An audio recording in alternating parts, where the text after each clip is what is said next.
Velox, dossi e parchimetri, tocca i cartelli stradali con il limite dei 30 km all'ora, 5 quelli abbattuti a Cappella Maggiore con un trattore, sono dei delinquenti, attacca la sindaca. Lunedì pomeriggio i funerali del sedicenne Timothy Dalbello, travolto in motorino dall'auto dell'anziano colto da malore a Pagnano d'Asolo. A Biancado una folla commossa per l'addio all'infermiera cinquantenne morta dopo essere stata travolta dalla catasta di legno dietro casa, i familiari sconvolti, in chiesa anche alcuni dei suoi pazienti. Dopo la rissa tra giovanissimi alla stazione dei bus sit-in di Fratelli d'Italia in una delle zone calde di Castelfranco, anche i commercianti esasperati, qui le violenze sono all'ordine del giorno.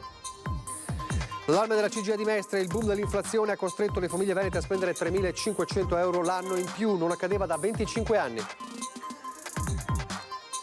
Stilate una lista di reati che vorreste depenalizzare in illeciti amministrativi per non intasare la giustizia, così il ministro Carlo Nordio e gli avvocati del Triveneto incontrati a Venezia. Via del Mare senza pace, i sindaci ribelli da Roncade a Fossalta di Piave presentano un ricorso aggiuntivo. Oggi la festa del Santo Patrono Protettore della Gola, a San Biagio di Callalta alle celebrazioni e tra i fedeli anche il tenore internazionale Fabio Sartori, devoto dice al mio santo. Telespettatori di Antenna 3, buonasera e ben ritrovati. Il telegiornale di Treviso, dunque in primo piano la cronaca dopo Velox, l'abbiamo visto, i parchimetri e anche i dossi, tocca ai cartelli stradali con il limite dei 30 km all'ora. Nel mirino dei vandali, 5 quelli abbattuti a Cappella Maggiore con un trattore, sono dei delinquenti, taglia corto la sindaca Barazza, l'episodio denunciato ai carabinieri. Quanto è successo è molto grave, sono dei fatti, sono degli illeciti che assolutamente non devono più ripetersi, anche perché il tutto va a discapito dell'intera cittadinanza.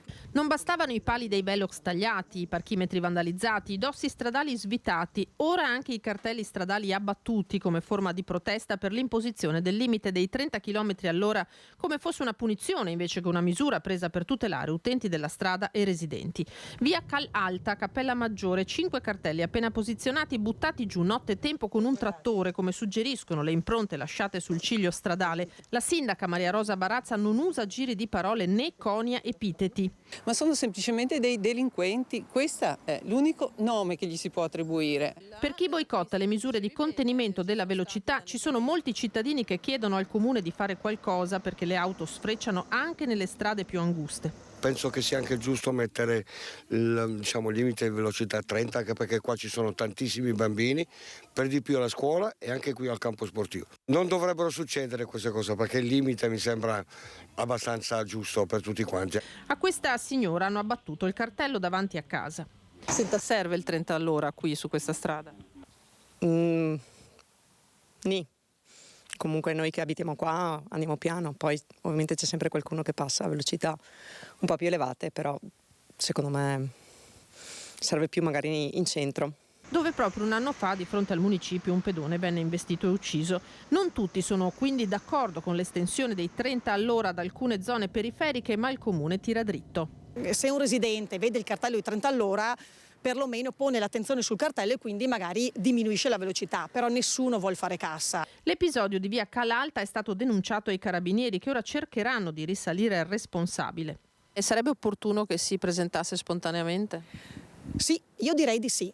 Io direi di sì e potremmo, l'illecito è stato commesso ovviamente, però potremmo risolverla più bonariamente, diciamo così, ecco. Intanto un serio incidente si è verificato nel tardo pomeriggio in piazza Garibaldi a Sant'Eulalia di Borso del Grappa. Vedete le immagini, 2 i veicoli coinvolti, uno dei quali si è ribaltato sulla carreggiata. Si tratta di una 500, come vedete, mentre l'altra vettura, una Fiat Punto, ha finito la sua corsa a ridosso dell'area pedonale, abbattendo uno dei paletti che la delimitano. Sul posto per soccorrere i feriti, i vigili del fuoco e i sanitari del SUEM 118 di Crespano. E lunedì intanto l'ultimo saluto a Timothy Dalbello, il sedicenne morto nel terribile incidente stradale di domenica scorsa a Pagnano d'Asolo. Si svolgerà lunedì prossimo, il 5 febbraio alle 15:30 nella chiesa parrocchiale di Sant'Apollinare a Casella d'Asolo il funerale di Timothy Dal Bello, il ragazzo coinvolto in un terribile incidente stradale domenica scorsa a Pagnano d'Asolo. Timothy, che avrebbe compiuto 17 anni il prossimo 8 aprile, si trovava con altri 3 amici e compagni di scuola in sella al motorino quando i giovani sono stati travolti dall'auto condotta da Angelo Fantato, 92 anni, di Volpago del Montello. L'anziano colto da malore aveva perso il controllo del mezzo e dopo aver falciato il gruppetto di ragazzini fermi allo stop aveva terminato la corsa nel fosso al centro della rotonda, morendo sul colpo.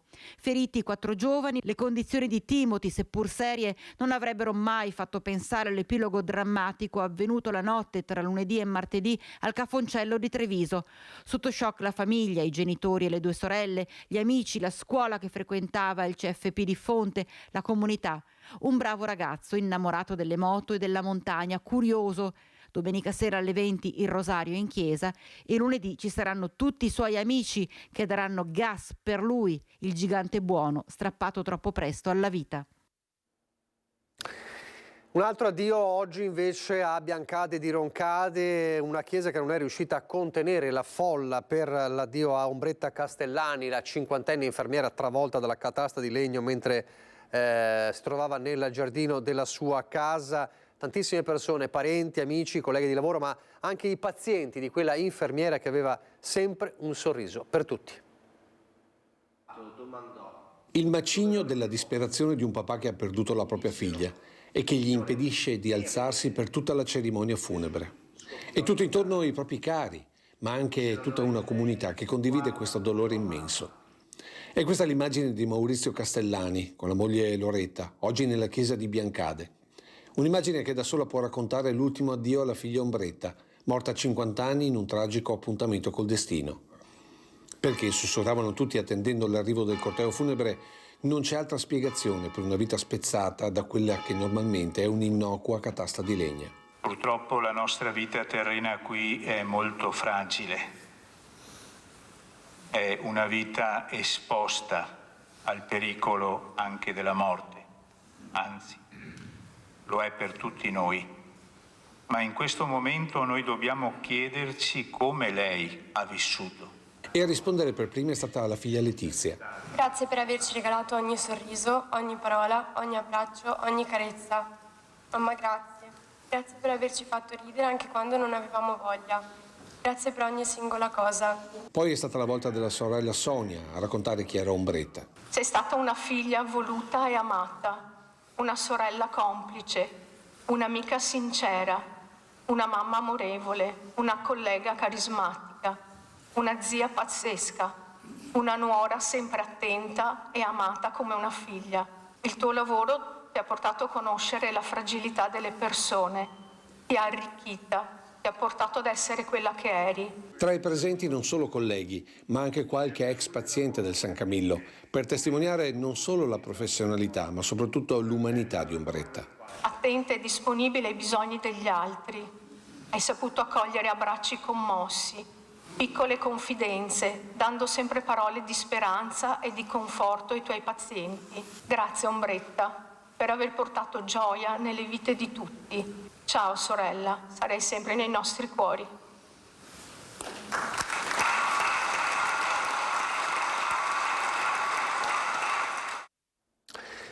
Ancora la cronaca con l'intervento dei Vigili del Fuoco ieri sera in via Vicenza a Vedelago per l'incendio divampato all'interno di un magazzino di edilizia. Nessuna persona fortunatamente è rimasta ferita. I pompieri arrivati da Castelfranco e Asolo con i volontari e poi con 2 autopompe, un'autobotte e 10 operatori hanno iniziato le operazioni di spegnimento. Le fiamme hanno interessato il materiale stoccato all'interno del locale. Cause di natura probabilmente elettrica per l'incendio. Al vaglio dei tecnici dei Vigili del Fuoco, operazioni durate fino alle 23 di ieri sera. Ieri abbiamo mostrato nel corso del nostro telegiornale il video shock della rissa alla stazione dei Pullman tra giovanissimi a Castelfranco. Sono immagini che fanno ancora discutere, che hanno poi spinto Fratelli d'Italia a un sit-in per la sicurezza in quella che viene chiamata la Piazzetta Rossa, una zona nota per essere ritrovo di giovanissimi e anche di traffico di sostanze stupefacenti.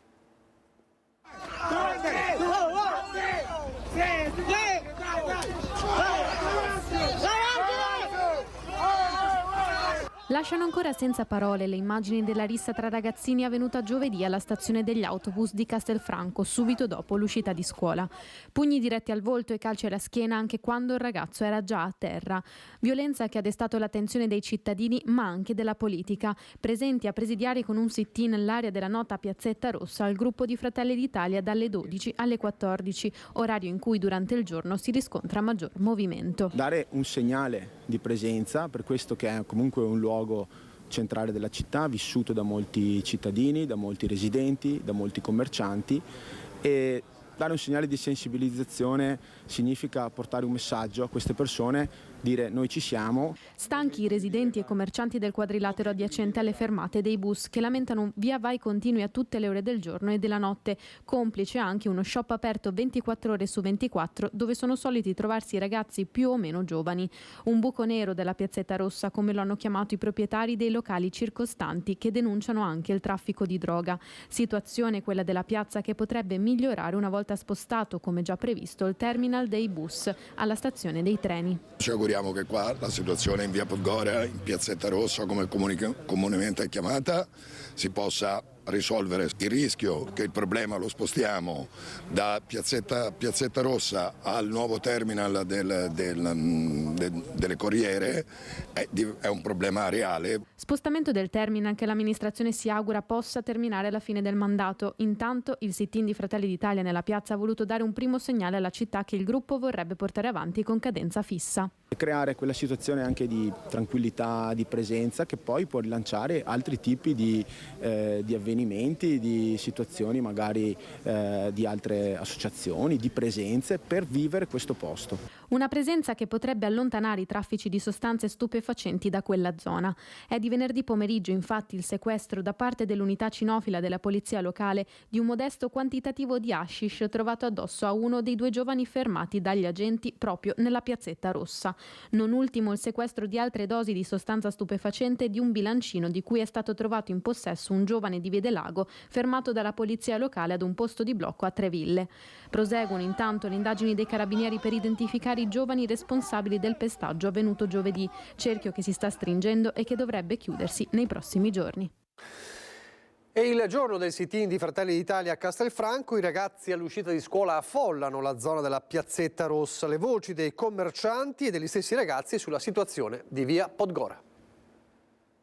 Secondo me la protesta non serve a niente. Cioè, perché non è che se fanno una protesta cambia qualcosa. Cioè, magari parlare in modo giovanile. Cioè, non con i, magari, diciamo, i vecchi adesso che hanno urlato scarafaggi, vermi di qua e di là, cioè senza insultare, perché sennò la gente non capisce, cioè la prendono come una sfida. Non vi sentite ascoltati? Capito, noi dobbiamo essere ascoltati. È lo sfogo di uno dei tanti ragazzi che a ridosso del suono dell'ultima campanella della settimana sono soliti trovarsi nella Piazzetta Rossa di via Podgora, zona nota per la presenza costante di giovanissimi, molto spesso italiani di seconda generazione, che attirano l'attenzione di passanti e non fanno vivere tranquilli i residenti del quadrato della piazza, né tantomeno i commercianti limitrofi, molti dei quali hanno parlato ai nostri microfoni ma preferiscono non farsi vedere in volto. Litigano di continuo, hanno il coltello, i più grandicelli, tutti quanti. Una volta hanno fatto sangue qui, un'altra volta l'hanno fatto lì, ci sono proprio aggrediti di brutto. I ragazzi non hanno rispetto della comunità in cui vivono e delle persone che convivono con loro negli spazi. Vedi la traccia che lasciano, ecco, il mozzicone per terra, e la lattina e lo sputo. C'è sempre qualche rissa, sporco perché sporcano, schiamazzi. In mezzo ai ragazzi i punti di vista sono diversi e la percezione del pericolo cambia. Cioè se giriamo magari noi così in gruppo, esatto, ma da sole. Però magari io da sola avrei un po' paura. Sì, un po' di si paga, però tipo andresti in giro. Dipende dove vai questo Franco. Cioè il centro no. Poi in periferie non ci vado. Periferie non ci vado neanche molto. Neanche nel paese, cioè neanche nel mio paese. Intanto contro il disagio giovanile c'è il progetto della diocesi M'Illumino d'Impegno. 150 giovani trascorreranno un weekend nelle associazioni di volontariato del territorio. Non lo so, senti, baby gang, potremmo dire che è una possibilità. Credo che i ragazzi non siano diversi da quelli. È che forse hanno trovato qualcuno, qualche strada, qualche sentiero sul quale incamminarsi che è diverso.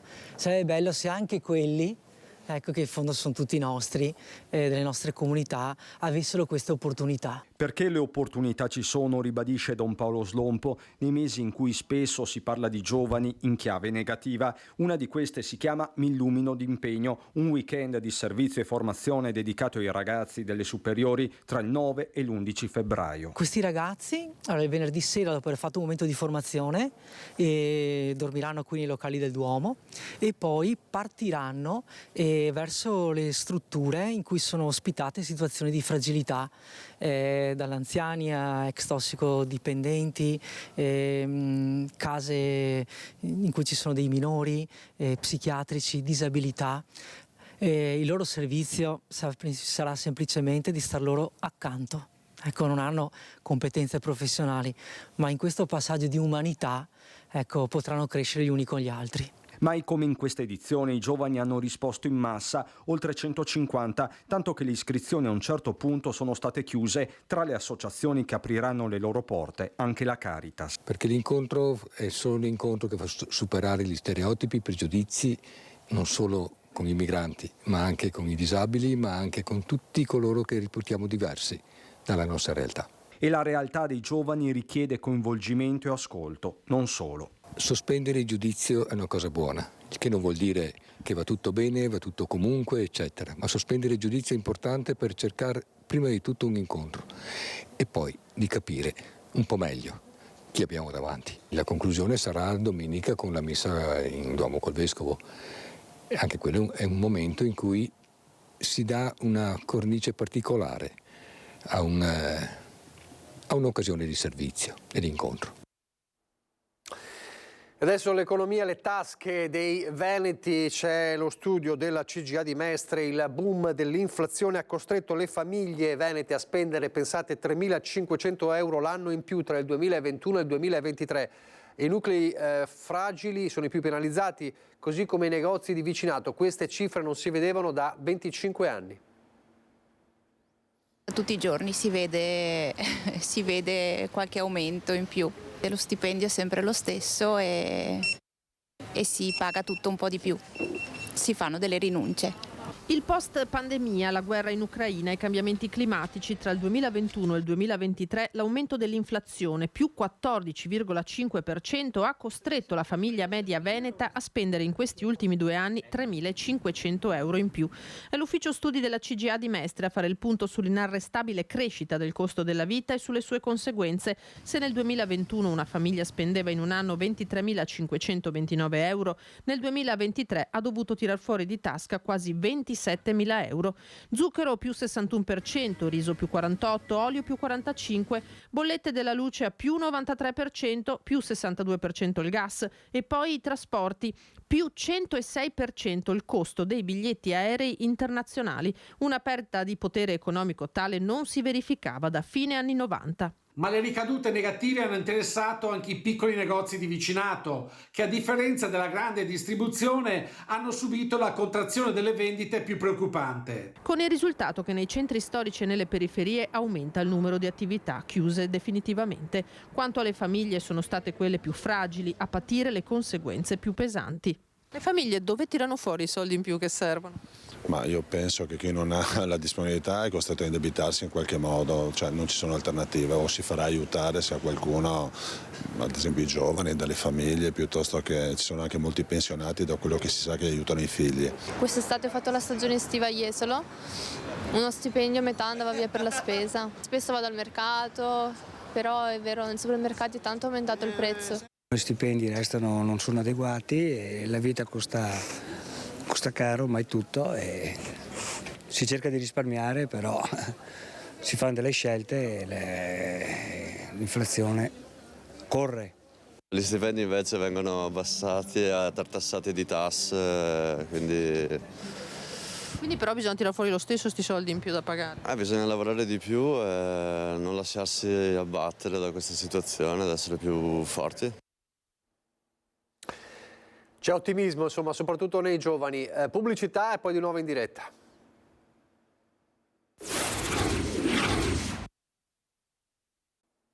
Rieccoci in studio in diretta per parlare di giustizia. Oggi il ministro Carlo Nordio ha incontrato gli avvocati del Triveneto e per snellire la macchina della giustizia ha fatto loro una richiesta.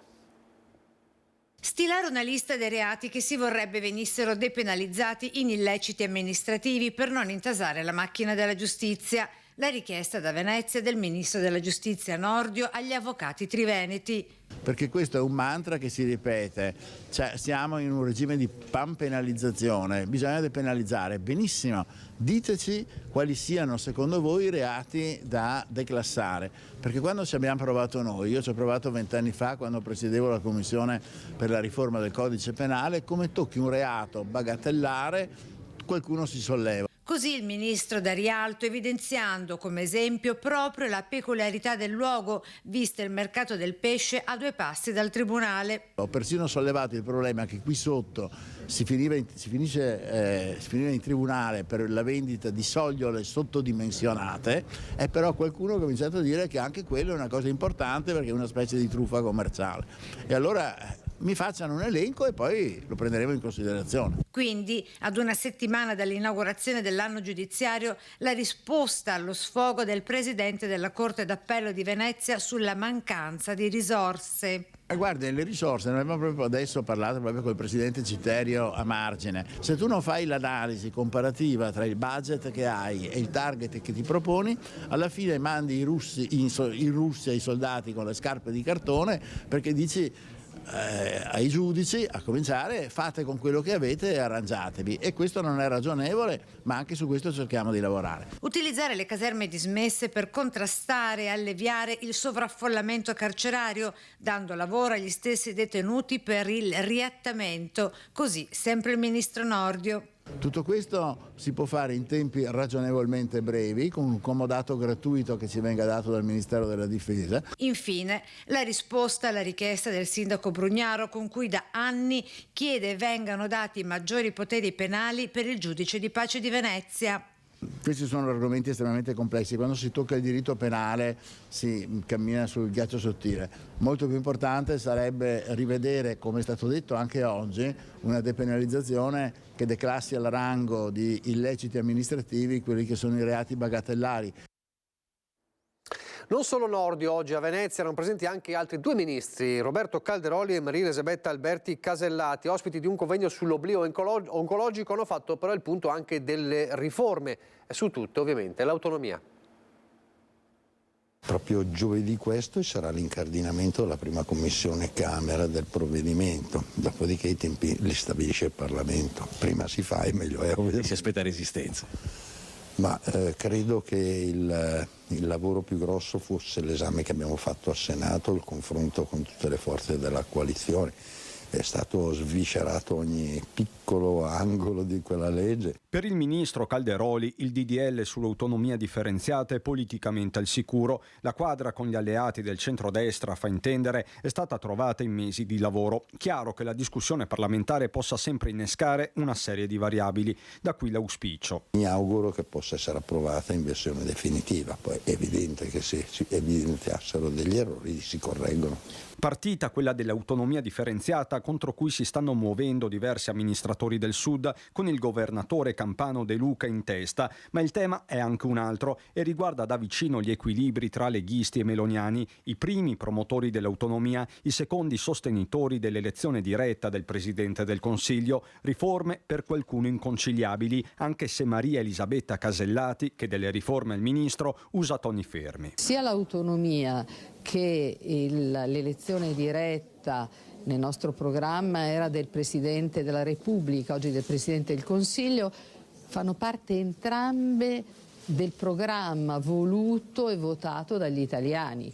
Quindi Casellati e Calderoli si trovano a Venezia per parlare della nuova legge sull'oblio oncologico, una delle poche in grado di mettere d'accordo tutto l'arco costituzionale, nelle ore in cui si sono registrati imbarazzi all'interno dell'esecutivo sulle parole del ministro dell'economia Giancarlo Giorgetti riguardo le Olimpiadi di Milano Cortina 2026, quasi pentito di averle portate qui. La dichiarazione poi oggetto di retromarcia, ma intanto lo scricchiolio si è sentito e come. Al collega di partito Giorgetti il messaggio dello stesso Calderoli. È vero che quando uno si cimenta in un'impresa dici ma chi me l'ha fatto fare? Ma io sono convinto che alla fine il primo ad esserne contento sarà Giorgetti e soprattutto sarà contento il paese e tutte le realtà che verranno toccate da quell'evento sportivo.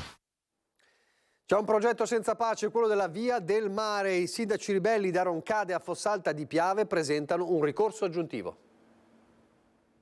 Siamo al punto che abbiamo aggiunto al ricorso principale anche un ricorso per motivi aggiunti e quindi contiamo che nei prossimi mesi ci venga data una risposta dal TAR sul piano giuridico. Nessuna mediazione sulla Via del Mare, anzi i cosiddetti sindaci ribelli che preferiscono parlare di autostrada visto che sarà a pagamento rincarano la dose. Da qui il ricorso aggiuntivo che oltre a Roncade vede schierati Silea, Monastier, Meolo e Fossalta di Piave, aggiuntivo rispetto a quello già presentato a dicembre con nuove argomentazioni. È una strada, la nostra, particolarmente trafficata in certi periodi dell'anno anche dai mezzi agricoli, ai quali verrebbe per esempio completamente preclusa la circolazione una volta introdotto il sistema del pedaggio e quindi dell'autostrada in senso stretto. Strada nuova su strada vecchia, la Treviso Mare, pedaggio contro viabilità ordinaria, conseguenze per il traffico sulle arterie secondarie. I nodi da sciogliere sono innumerevoli e andrebbero affrontati subito, dice Zottarelli. Purtroppo dall'altra parte avevamo trovato un'iniziale disponibilità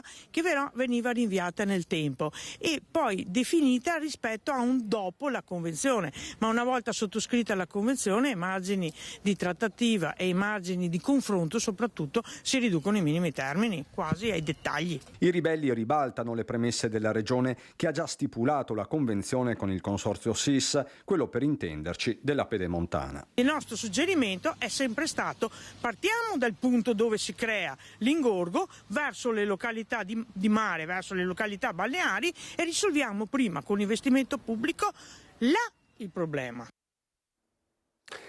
Torniamo a Treviso con l'approvazione nei giorni scorsi di 2 provvedimenti a tutela del verde cittadino. Vediamo quali. Ridare alla comunità degli spazi che nella loro moltiplicazione possono poi dar vita a un importante bilancio del verde comunale. Approvati dall'amministrazione di Treviso 2 distinti provvedimenti che hanno come obiettivo il recupero delle aree verdi. Si tratta della cosiddetta variante verde per riclassificare i terreni da edificabili a non edificabili e la messa a disposizione di crediti edilizi per i proprietari di fabbricati obsoleti o decadenti. Una variante verde che ha come oggetto la possibilità per il cittadino che ne fa richiesta di poter usufruire dello strumento proprio tipico urbanistico della variante per riportare ad agricolo aree terreni con diversa destinazione. Con questa variante il cittadino che possiede un terreno con una destinazione d'uso residenziale o artigianale può cambiarla pagando così meno imposte al comune, il quale in questo modo riacquisterà zone verdi e non più edificabili sul territorio cittadino. Altro provvedimento approvato, quello che riguarda i manufatti incongrui. Da un lato riportiamo a verde un'area che ospitava un edificio oramai congruo e dall'altro riconosciamo al proprietario dei crediti che possono essere utilizzati per rigenerare magari un buco nero o un altro immobile che invece ha bisogno di ristrutturazione ma che può essere invece valorizzato. Sono questi dunque gli strumenti messi a disposizione dei cittadini per il contrasto del consumo di suolo e la tutela del paesaggio in tutto il perimetro del comune di Treviso. Per chiedere il cambio di destinazione d'uso dei terreni o avere a disposizione i crediti edilizi per i fabbricati si potrà fare domanda fino al 18 marzo 2024 agli uffici del servizio urbanistica, provvedimenti che l'amministrazione vorrebbe far diventare strutturali. Di far sì che da qui ai prossimi anni Treviso riesca sempre più ad adottare dei provvedimenti che la rendano in maniera assolutamente rimarcata tra le principali città italiane per le politiche ambientali. Cambiamo argomento. A San Biagio di Callalta si terrà domani pomeriggio dalle 14:30 la processione con la reliquia del patrono della comunità e protettore anche della gola. Oggi, giorno a lui dedicato, San Biagio, si sono ripetute le celebrazioni con le consuete benedizioni di pane e arance. Tra i tantissimi fedeli, un trevigiano famoso in tutti i teatri lirici del mondo, anche lui a chiedere al santo protezione in particolare per la sua preziosa voce. Anche i grandi tenori hanno i loro santi. Beh certo, il patrono San Biagio per me è una cosa che sono molto devoto, dico la verità. E quando sono a casa sempre cerco di esserci con mia mamma, perché è il protettore della gola, della voce, ma non solo per me, per tutti. Fedele tra i fedeli, il grande tenore trevigiano Fabio Sartori in chiesa San Biagio di Callalta, a dimostrazione come la fama non cancelli l'umanità della fede. E fede per il suo santo protettore, San Biagio, che da sempre viene invocato a protezione della gola. Il giorno è il 3 di febbraio e ogni anno si rinnova la benedizione del collo, oltre a quella delle arance e del pane, da consumare per allontanare i mali della gola.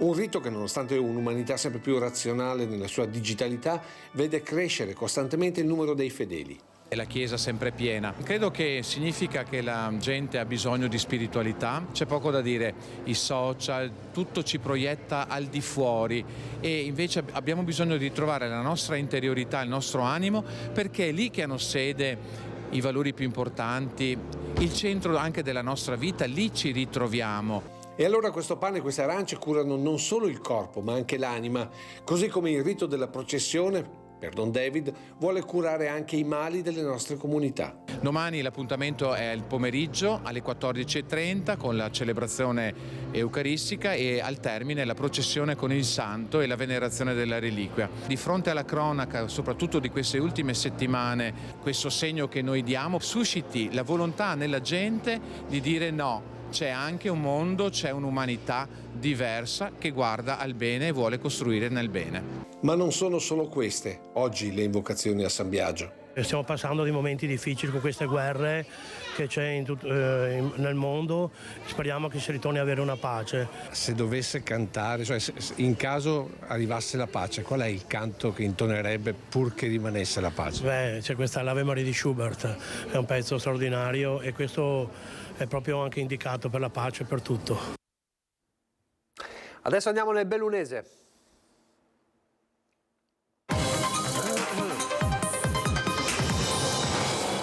Anche nel bellunese i problemi legati al mercato dell'agricoltura, costi delle materie prime, carburanti, insetticidi, fertilizzanti, correttori, integratori aumentano, mentre i prodotti extraeuropei costano sempre di meno. Da qui anche nel bellunese crescono le proteste degli agricoltori.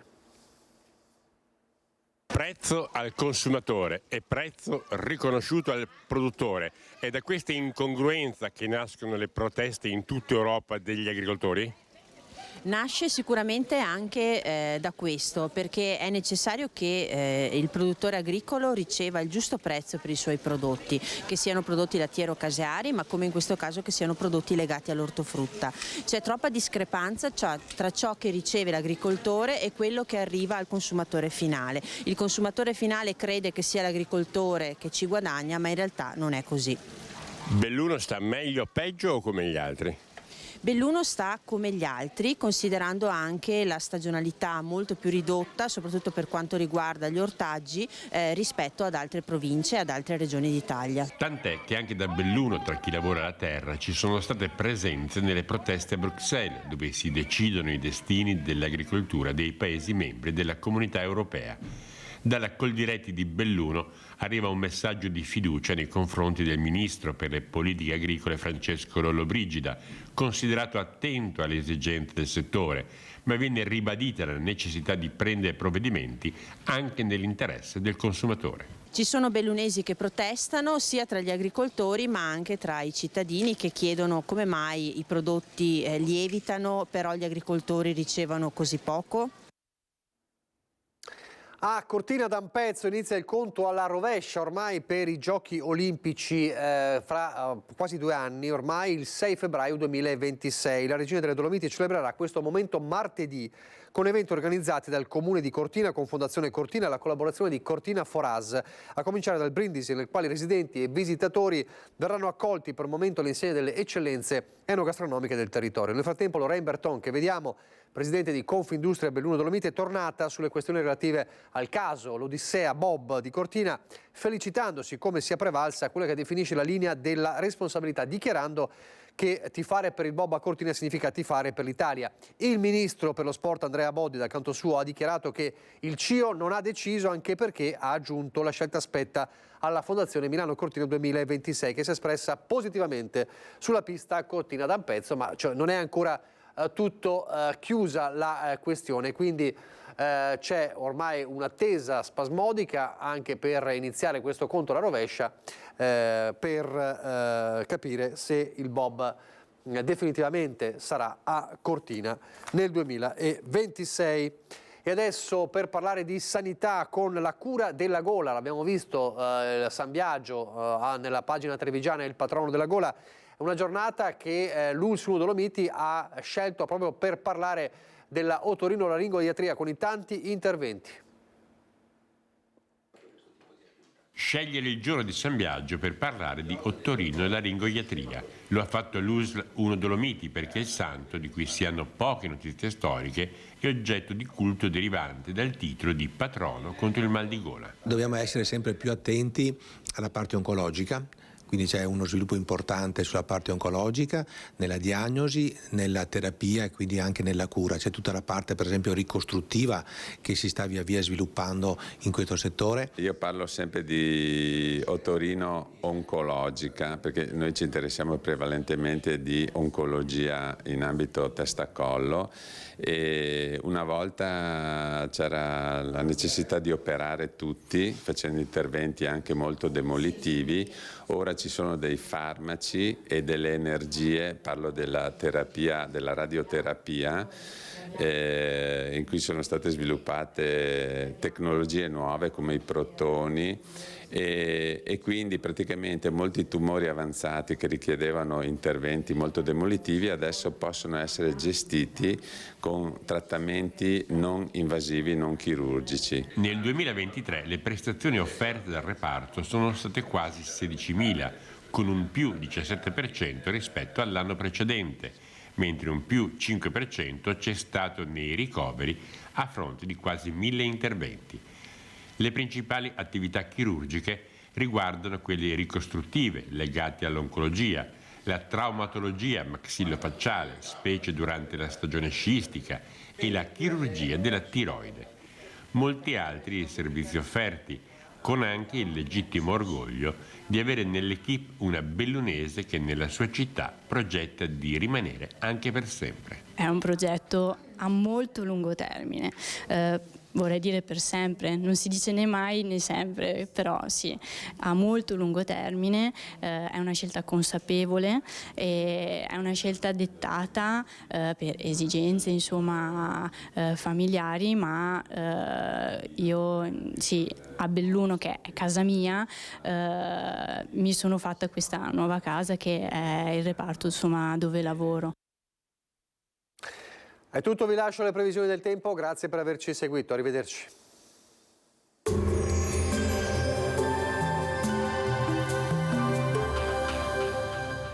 Termoidraulica Susin, i migliori impianti di riscaldamento e condizionamento. Se compri la caldaia, ti regalo il condizionatore. Bentrovati al meteo. L'alta pressione protegge l'Italia, il tempo si manterrà dunque stabile. Il dettaglio di domenica 4 febbraio. Sul Veneto sarà asciutto ma con il fastidio di nebbie mattutine, anche estese e solo in parziale diradamento durante il giorno, in nuova intensificazione dopo il tramonto. Non sono escluse locali schiarite. Temperature in lieve aumento, minime tra 0 e 2 gradi, massime tra 6 e 10 gradi all'incirca. Ci spostiamo ora sul Friuli Venezia Giulia. Sarà decisamente più soleggiato con cielo in genere poco nuvoloso, ma anche in questo caso su pianura e costa avremo le consuete nebbie, specie durante le ore notturne. Temperature minime tra 1 e 3 gradi, massime sugli 8-11 gradi. Infine diamo uno sguardo alla situazione del Trentino Alto Adige. Prevarrà il sole con della nuvolosità alta.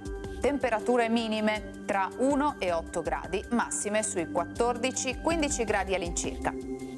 Dal meteo è tutto, vi auguro un buon proseguimento in nostra compagnia.